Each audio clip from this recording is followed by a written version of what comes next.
Okay, so you want to own a dry cleaner. Rent a storefront, install some machines, hang a sign out front that says same-day service, and wait for the neighborhood to bring you their shirts. Here's the problem. Almost everything about that mental picture is wrong. Why does one shop clear a comfortable six-figure income every year, while another shop 2 blocks away, with the same equipment and the same prices, barely limps along and eventually closes? The difference isn't luck. It's a set of hidden mechanics most owners never fully understand until after they've signed the lease. Most people assume dry cleaning is just laundry for people with more money than time. Expensive water, expensive soap, expensive shirts. But here's the strange part. Most of what happens inside a dry cleaning plant never touches a drop of water at all. Water is actually the enemy in this business. Wool, silk, cashmere, and structured suits with internal canvas and shoulder padding all break down when they get wet. The fibers swell, the shape collapses, the dye runs. So instead of water, these machines fill a sealed drum with a liquid chemical solvent. The clothes get soaked, agitated, and rinsed in that fluid instead. Then the solvent gets heated, vaporized, and recaptured so it can be used again. The clothes come out clean, dry, structurally exactly the way they went in. So the first thing to understand is this. Dry cleaning isn't really dry. It's just wet with something other than water. And that one chemical fact is the seed of an entire industry. Because once you understand that these machines aren't washing clothes, they're preserving them, you start to understand why a wool suit costs $15 to $20 to clean, while a plain cotton shirt costs $2 to $4. You're not paying for soap. You're paying so that an $800 suit doesn't turn into a felted, shrunken mess. That's the whole business model in one sentence. Dry cleaners don't sell cleanliness. They sell insurance against ruining expensive clothes. Now, why would anyone pay for that instead of just doing laundry at home? 3 types of customers answer that question differently. Working professionals pay because they need to look sharp every single day, and they don't have time to hand wash a blazer. Owners of luxury clothing pay because a silk dress or a cashmere coat is a financial asset, not just fabric, and they're not willing to gamble it in a washing machine. And businesses pay because hotels, restaurants, and hospitals need thousands of uniforms, linens, and gowns cleaned on a schedule, at a scale no home laundry room could ever handle. Run the math on that logic. If a bespoke suit costs $800 to replace, and washing it at home risks destroying it completely, then an $18 cleaning fee is a little over 2% of the suit's value. That's not an expense. That's a rounding error paid to protect a much bigger number. The industry doesn't sell a wash. It sells the elimination of a much larger risk. Think about how differently each of those 3 customers behaves. The working professional drops off 5 shirts every single week without thinking twice about the price. Because the cost of looking unprofessional at work is far higher than a few dollars per shirt. The luxury clothing owner might only show up 4 or 5 times a year, but pays a premium price each time, because the alternative is gambling with a garment that costs more than most people's monthly rent. And the commercial client, a hotel or a hospital, doesn't think in single garments at all. They think in weekly bins of hundreds of pieces, under a contract that has to be fulfilled on a strict schedule, regardless of weather, staffing, or anything else. 3 completely different relationships with the same machine. So where did this whole non-water cleaning method come from in the first place? The story goes back to the early 1800s. In France, when a dye shop owner noticed that a lamp fuel called turpentine had spilled on a stained tablecloth. Once it dried, the stain was gone and the fabric looked untouched. That accident opened the door to petroleum-based cleaning. For decades, cleaners soaked garments in vats of gasoline, kerosene, and similar fluids. It worked. It also caught fire constantly, which made it one of the more dangerous small businesses you could run. The real turning point came with a synthetic chemical called perchloroethylene, known in the trade simply as Percs. Perc was heavier than water, non-flammable, and extremely good at cutting through grease and body oil without damaging fabric dyes. For most of the 20th century, Perc was the backbone of the entire industry. But here's the catch. Perc is now heavily regulated, and in some places banned outright, because of links to environmental contamination and health risks. So the industry has spent the last 20 years shifting toward newer solvents. Some plants use refined hydrocarbon fluids. Some use a solvent called K4. A smaller number of premium operators use pressurized liquid carbon dioxide or silicone-based fluids that are gentler on the environment. Whichever solvent a plant chooses shapes its machinery costs, its insurance bill, and its legal exposure for decades to come. And this choice isn't just a chemistry decision. It's a financial one that follows the business around for years. A plant built around older Perc machines might face rising compliance costs and shrinking access to insurance as regulations tighten further. A plant that switches to hydrocarbon or liquid carbon dioxide systems often pays more upfront for the equipment, but spends less later on hazardous waste handling and environmental liability coverage. Owners who guessed wrong on this one decision 20 or 30 years ago are often the same owners struggling to sell their business today because a buyer doesn't want to inherit an aging perk machine and the environmental cleanup risks sitting underneath it. If you're enjoying learning how this hidden industry actually works, take a second to like this video and subscribe to the channel so you don't miss the rest. Now let's talk about where the money actually comes from, because it's not where most people assume. Most viewers picture a dry cleaner earning a flat fee per shirt from walk-in customers day after day. That's only part of the picture. A well-run plant is really operating 6 or 7 different micro-businesses under one roof, each with its own profit margin. Basic retail dry cleaning, meaning suits, dresses, and coats from individual customers, typically makes up somewhere between 45 and 60% of revenue, with gross margins around 60 to 70%. Laundered and pressed shirts bring in another chunk, maybe 15 to 25% of revenue, but the margin is thinner, around 30 to 40%, because pressing a shirt takes real labor time for not much money per piece. Then there's the part that surprises almost everyone. Alterations. Hemming pants, taking in a jacket, replacing a zipper. Alterations might only be 10 to 20% of total revenue, but the margin on that work runs 80 to 90%, because almost the entire cost is a tailor's time and a spool of thread. There's no chemical, no boiler, no solvent recovery system involved. A shop pulling in $60,000 a year from alterations alone might be keeping $45,000 of that as pure profit. Commercial accounts, meaning contracts with hotels, restaurants, and medical facilities, bring in lower per item pricing but massive, predictable volume. And specialty work, like wedding gowns or leather restoration, can command $150 to $400 per item. There's also pickup and delivery, which might only be 10 to 25% of revenue on its own, but it does something the other categories don't. It extends a plant's reach up to 10 miles beyond the storefront, and it locks a customer into a routine. Once someone stops thinking about dropping clothes off in person and simply leaves a bag on their porch every Tuesday morning, they rarely switch to a competitor over a small price difference. That convenience becomes its own kind of customer retention, worth far more than the modest margin on the delivery service itself. So the real revenue engine isn't the thing on the sign out front. It's the blend. But before any of that revenue shows up, you have to actually build the plant.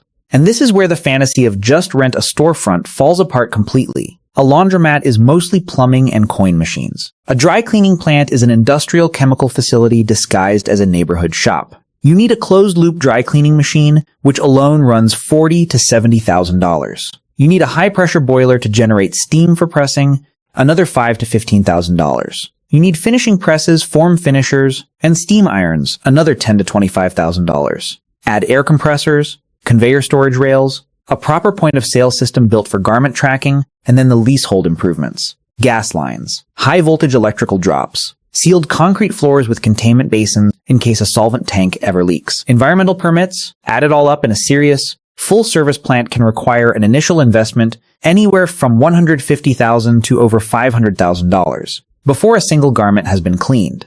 That's the trap most first-time owners fall into. They budget for the machine. They forget the plumbing, the permits, the containment systems, and the months of build-out before the doors even open. Compare that to buying an existing, already running plant. A used facility with an established customer list and proven commercials contracts might sell for 1.5 to 2.5 times its yearly owner earnings, which can easily land in a similar or even higher price range than building from scratch. But that established plant comes with something a brand new build doesn't have: customers who already trust the shop with their expensive clothes. Building that trust from zero, on top of paying for all the same machinery, is often the harder and more expensive path, even when the sticker price looks smaller at first glance. Once the plant is running, every single garment that comes through the door becomes something like a tiny manufacturing project. It sounds dramatic, but walk through it. A garment gets checked in and inspected for pre-existing damage. It gets tagged. It gets sorted by fabric type and color. A trained spotter pre-treats stains by hand. Only then does it go into the machine for the actual solvent bath. After that, it's dried, inspected again under bright light, pressed by a skilled operator, inspected one more time for quality, bagged, and stored until pickup. That's around a dozen separate decisions and handoffs for one shirt. And one mistake anywhere in that chain, a burned collar, a missing button, a stain that didn't come out, can lose a customer permanently. There's very little tolerance for error in a business built entirely on trust. Now multiply that dozen-step process by hundreds of garments moving through the same plant on the same day, each one belonging to a different customer, each one needing to end up back in the right bag. That's why the tagging step matters so much. Lose track of one jacket among 400 others, and an employee can spend an hour searching racks that should have taken 10 seconds with a barcode scan. Multiply that lost hour across a busy week, and it becomes a real dent in labor efficiency, on top of an angry customer waiting at the counter. Which brings us to the single biggest expense most owners underestimate. Labor typically eats up 30 to 40% of gross revenue, and it's not simple, low-skill work.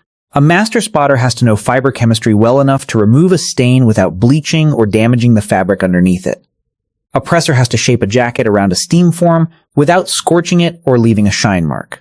A skilled shirt press operator can push through 40 to 60 shirts an hour. An unskilled one falls far behind that pace, and every hour of lost speed is an hour of paid wages producing less output. Owners actually track this with a specific number: garments processed per labor hour. If a plant pays workers $18 an hour and processes 12 garments per labor hour, the labor cost per garment lands around $1.50. But if productivity slips to 8 garments per labor hour because of poor layout, machine downtime, or an inexperienced crew, that labor cost jumps to $2.25 per garment. That's a 50% jump in cost on the exact same garment. Just because of a drop in skill and speed, IBM hasn't solved this yet, because machines still can't shape a silk blouse or hand press a wool lapel the way an experienced human can. So labor efficiency remains the single biggest lever an owner has over their own profit margin.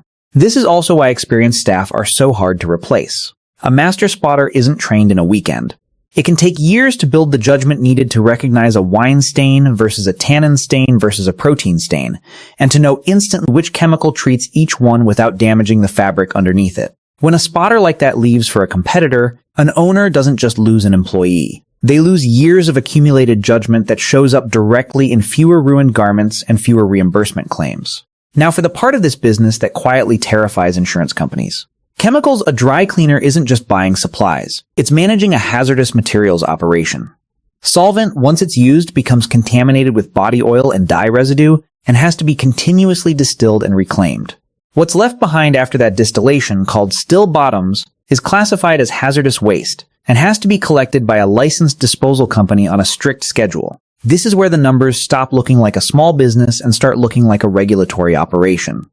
A solvent leak that seeps through an unsealed floor into groundwater can trigger environmental cleanup costs running into the tens of thousands of dollars, sometimes far more. Regulators can fine a plant for incomplete waste manifests or missing containment records. And many landlords now require dry cleaning tenants to carry a specific type of environmental liability insurance, on top of everything else, simply because of what could go wrong beneath the floor. Chemical supplies themselves usually run about 8 to 15% of gross revenue. That sounds manageable. It's everything wrapped around those chemicals, the disposal contracts, the insurance, the compliance inspections, that turns into one of the industry's quietest and most persistent costs. Think of it this way. A restaurant that buys bad produce simply throws it away and loses the cost of that produce. A dry cleaner that mishandles its chemicals can face a bill that follows the business for years through remediation costs, legal fees, and higher insurance premiums long after the original incident is resolved. That's a completely different category of risk than most small business owners are used to planning for. And it's one of the main reasons landlords, lenders, and insurers all treat dry cleaners more cautiously than they treat an ordinary retail tenant. So where you put this business matters enormously, and not for the reason people assume. A dry cleaner doesn't need foot traffic from tourists or shoppers wandering by. It needs the same few hundred households and offices dropping off the same clothes, week after week, for years. Rent and utilities combined should ideally sit around 20 to 30% of gross sales. Go above that in a location that doesn't deliver steady local traffic, and the math turns against you fast. The best locations sit on the side of the road people already drive along on their morning commute, with easy in and out parking, in neighborhoods with high household incomes and a lot of dual-income professional families. Some of the smartest operators have stopped trying to run a full chemical plant behind every retail counter. Instead, they run one industrial-scale processing plant in a cheap warehouse district, and operate several small, attractive drop-off counters in the expensive neighborhoods, ferrying garments back and forth between them. It keeps the expensive real estate small and the cheap real estate doing the heavy lifting, This single decision changes almost every number in the business. A tiny drop-off counter in an upscale strip mall might only need a few hundred square feet, a counter and a rack, instead of a full boiler room and containment basin. That keeps rent low even in an expensive part of town. While the actual chemical risk, the boiler, the solvent, the hazardous waste, stays concentrated in one location where it's easier and cheaper to manage properly. And this is exactly where the real gold sits for a lot of operators. Commercial contracts, a hotel, a hospital, or a restaurant doesn't pay the same premium price an individual customer pays. Commercial pricing might run $1.50 to $4.50 per piece, compared to $7 to $20 per piece at retail. The margin on commercial work is lower too, more like 35 to 50